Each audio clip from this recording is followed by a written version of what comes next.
An empty chair at a garden party, two cousins missing from the balcony, and a growing sense that something, quietly and without fanfare, is shifting inside the House of Windsor. It's not a scandal, it's not a statement, but it is a signal. And if you've been watching the royal roster closely, it's becoming harder to ignore. Before we dive in, there's something important I want to share with you. Thousands are watching these stories unfold, but many haven't subscribed. If you're one of them, take a moment now to subscribe to Crownverse, where royal history lives on, quietly but powerfully. The modern monarchy prides itself on continuity, but beneath the tradition and pageantry, the royal family is also a working institution, one that adapts, contracts, and repositions, sometimes publicly, more often behind closed doors. And over the last year, signs have begun to emerge that the inner workings of royal duty are being recalibrated once again. Not long ago, Princesses Beatrice and Eugenie were seen as rising figures within the royal family, granddaughters of the late Queen Elizabeth II, educated, visible, and, in many ways, well-suited to take on ceremonial roles. They supported charitable causes, attended major family events, and were often spoken of as future pillars of the younger royal generation. But today, their roles remain undefined. They are not classified as working royals. They hold no full-time duties on behalf of the crown. Their appearances are sporadic, and their involvement, especially in this new reign, feels increasingly peripheral. The decision, it seems, is not theirs. Much of this quiet sidelining traces back to the late Queen's vision for a streamlined monarchy, one where fewer members hold official duties, and where public roles align more directly with succession. That model, at the time, appeared to prioritize clarity and cost-effectiveness, but now, under King Charles, it has become a guiding structure. The coronation last year reinforced this shift. Only senior working royals stood front and center. The balcony moment, always symbolic, featured a much smaller group. Beatrice and Eugenie were not among them, nor was Zara Tindall, daughter of Princess Anne, who has long maintained a private life apart from royal obligations. These exclusions, though subtle, are not without meaning. Royal watchers and commentators have speculated that this minimalist approach may accelerate under Prince William. Though he is not yet king, his public role continues to expand. He is increasingly seen as the architect of a future monarchy, one shaped less by tradition and more by strategic visibility. According to some interpretations, this future version of the firm would be leaner, younger, and more relatable. A team built for optics, not legacy. In that framework, cousins like Beatrice and Eugenie, though royal by birth, may find themselves permanently outside the working fold. None of this has been publicly announced. There are no formal declarations, but recent events paint a telling picture. Beatrice was notably absent from a high-profile garden party at Buckingham Palace, an event she had previously attended with her sister. At the same time, her presence at key royal milestones has dwindled.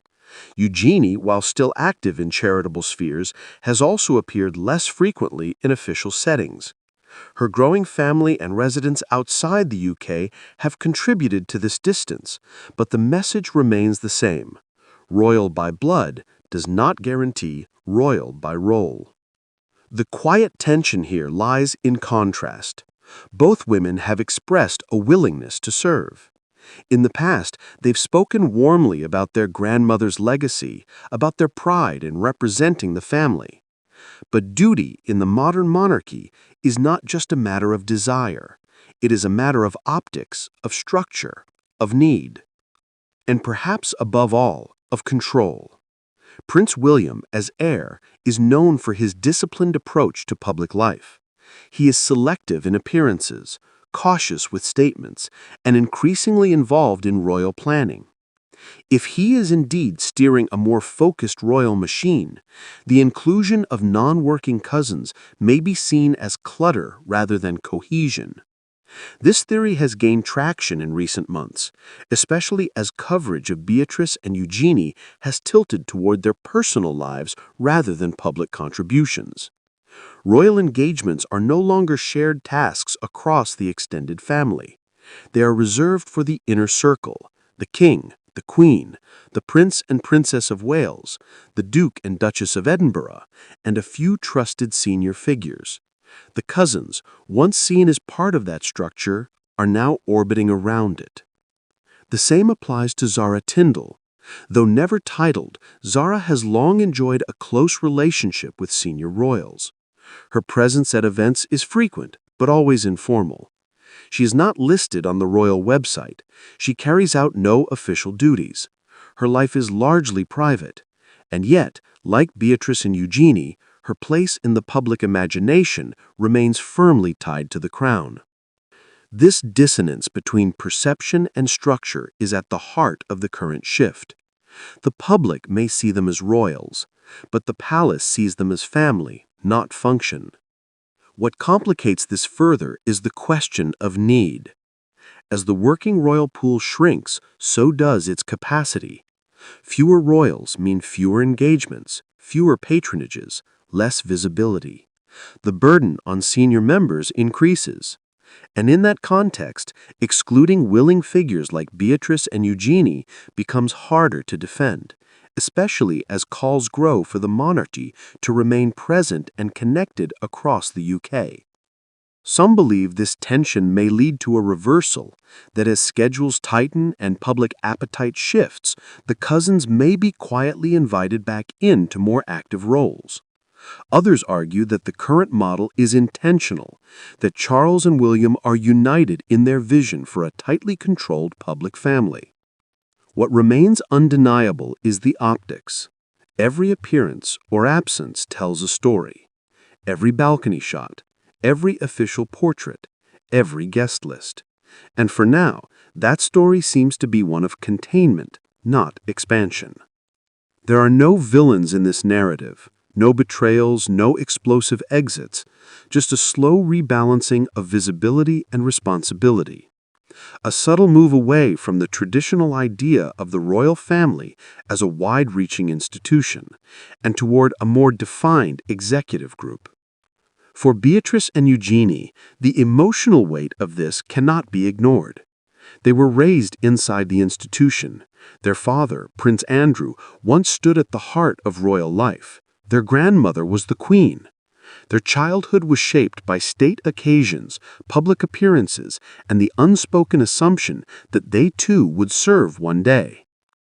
But monarchy does not guarantee continuity, and bloodline does not ensure inclusion. Their story now seems to rest in the margins, present but not central, visible but not official, supportive but not leading. It is a space shared by many royal relatives throughout history, respected, remembered, but no longer required. What remains to be seen is whether that space will change. Will Prince William, upon accession, reconsider the structure? Will the demands of public duty require a broader team? Or has the decision already been made that the future of the monarchy lies not in numbers, but in precision? These are not just questions of strategy. They are questions of legacy, of how the crown defines its reach, its relevance, and its role in a changing world. For now, Beatrice and Eugenie continue with their own paths. Private work, family life, occasional appearances. They remain royals, by blood, by history, by presence, but their function within the institution appears increasingly symbolic. The monarchy, as always, adapts. And in this adaptation, some roles shrink while others rise. The challenge lies in doing so with grace, clarity, and purpose. If you enjoyed this journey into the hidden world of the crown, don't forget to like, subscribe, and join us here on Crownverse, where royal history lives on, quietly but powerfully.